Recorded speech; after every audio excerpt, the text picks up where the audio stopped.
housing charity Shelter received a call for help every 22 seconds in the run-up to Christmas last year, and it is warning the situation is set to get worse.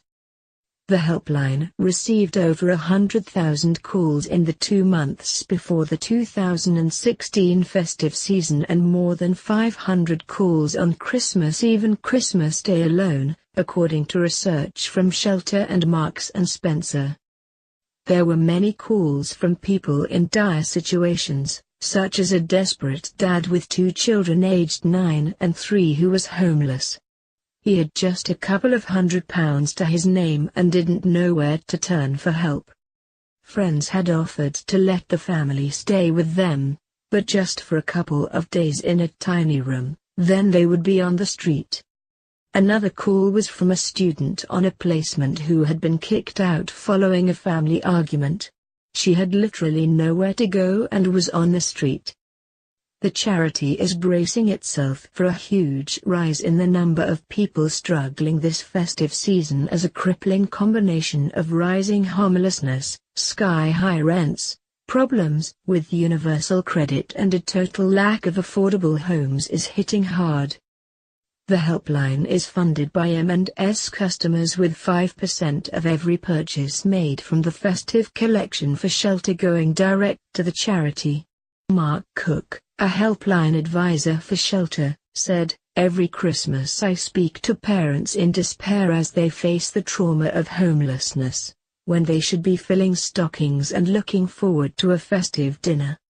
Even though I'll be working at Christmas, I think myself so lucky to be able to go home at the end of the day when there are so many families having to go without such a basic need.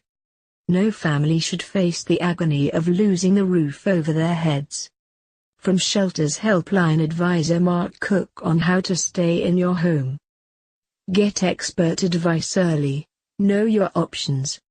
If you are struggling to pay your housing costs, talk to an expert as soon as possible who can take you through your options and advise the next best steps for you.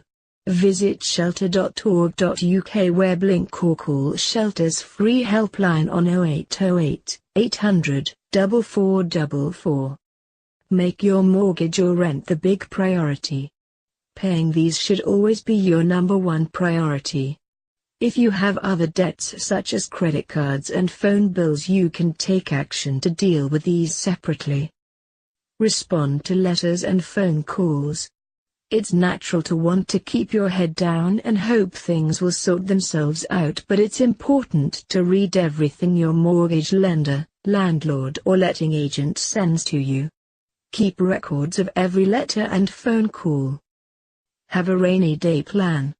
It can take just one thing, like losing your job or falling ill, to put your home at risk. Avoid payday loans, as sky-high interest rates could make things much worse very quickly. There are usually much safer and cheaper alternatives. Turn up for court hearings. If the worst comes to the worst, make sure you attend the possession hearing so that you can put your case to the judge. If you don't have legal representation, you can be assigned a court duty solicitor on the day. Shelter is one organization that provides such a service across the country. Get advice from an organization like Shelter as soon as you receive the hearing date to give yourself the best possible chance.